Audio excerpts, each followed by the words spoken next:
For most of the world, the Sahara is nothing but endless sand and unbearable heat, a vast ocean of dunes stretching from the Atlantic to the Red Sea. But beneath that silence, beneath those rolling sands, lies something extraordinary. A hidden world of pipelines, uranium mines, buried data cables, and forgotten rivers of oil and gas. The Sahara is not just a desert. It's the quiet center of a global energy war, one that could decide the future of Africa and perhaps the world. Millions of years ago, this desert was alive.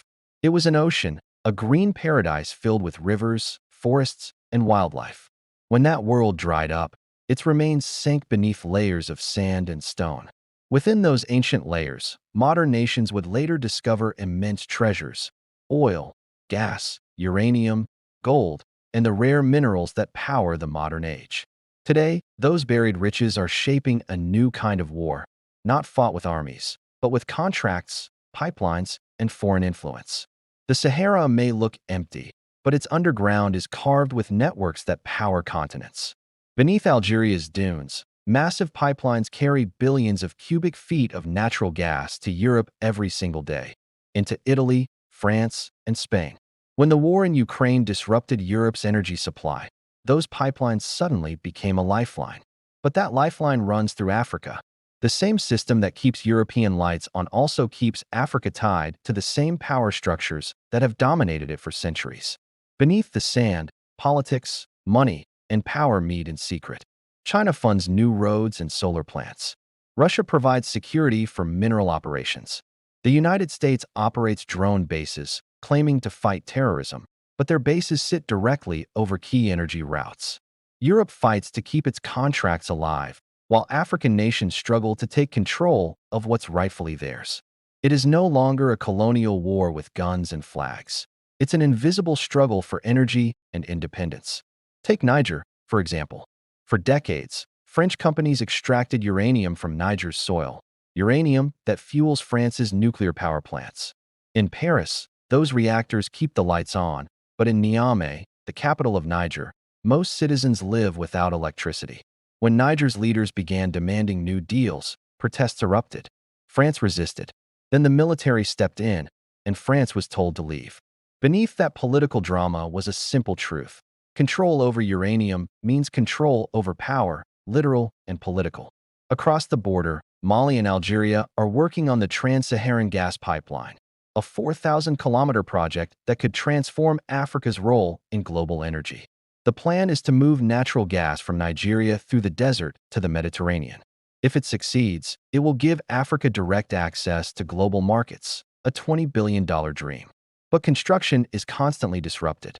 Convoys are attacked. Mysterious drones appear. No one claims responsibility. Yet everyone knows why. Whoever controls the pipeline controls Africa's future. Hidden beneath the Sahara are not just resources, but buried histories. Libya once tried to tap into the desert's greatest secret, the Nubian sandstone aquifer, one of the largest underground water systems in the world. Muammar Gaddafi called it the eighth wonder of the world. His great man-made river project aimed to use this ancient water to make Libya self-sufficient. Western nations called it a threat. When Libya was bombed in 2011, that project, the lifeline of the desert, was one of the first things destroyed. Independence, it seems, has always carried a price. Today, another revolution is rising across the Sahara, one made of glass and sunlight.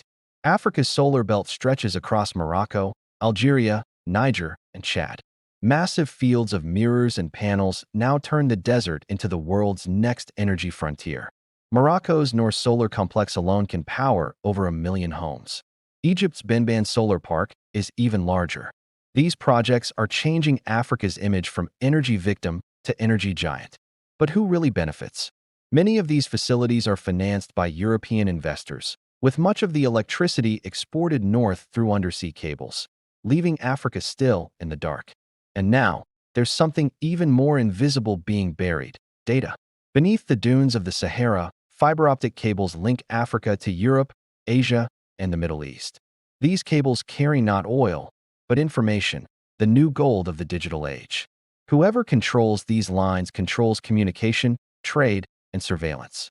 It's no coincidence that conflicts often flare near the same routes where cables are being laid. The war for resources has evolved into a war for data, silent, profitable, and immensely powerful. But amidst this struggle, something remarkable is happening. A new generation of African engineers, scientists, and entrepreneurs is beginning to rewrite the story. They see the Sahara not as a wasteland, but as a treasure chest. Across universities in Lagos, Accra, and Nairobi, students are designing microgrids, developing African-built satellites, and creating AI systems to map underground water and mineral deposits. In Niger, Mali, and Burkina Faso, new alliances are forming. Regional unions determined to control their own power grids, currencies, and contracts.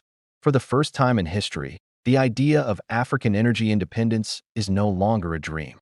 It's a plan. The global balance of power is shifting. As the world races toward clean energy, Africa's natural advantages, sunlight, lithium, cobalt, uranium, are becoming priceless.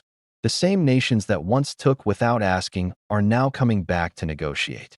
But Africa faces a choice. Will it repeat history and sell its future cheap, or will it finally claim the wealth buried beneath its soil? The Sahara hides not just minerals, but meaning. It hides the memory of ancient rivers, lost empires, and silenced voices. It hides the truth of who really controls Africa's destiny and who soon might not. Because the tides of power are changing. The pipelines that once carried Africa's riches away may soon bring the world to Africa's doorstep. The question is, this time, who will own the keys?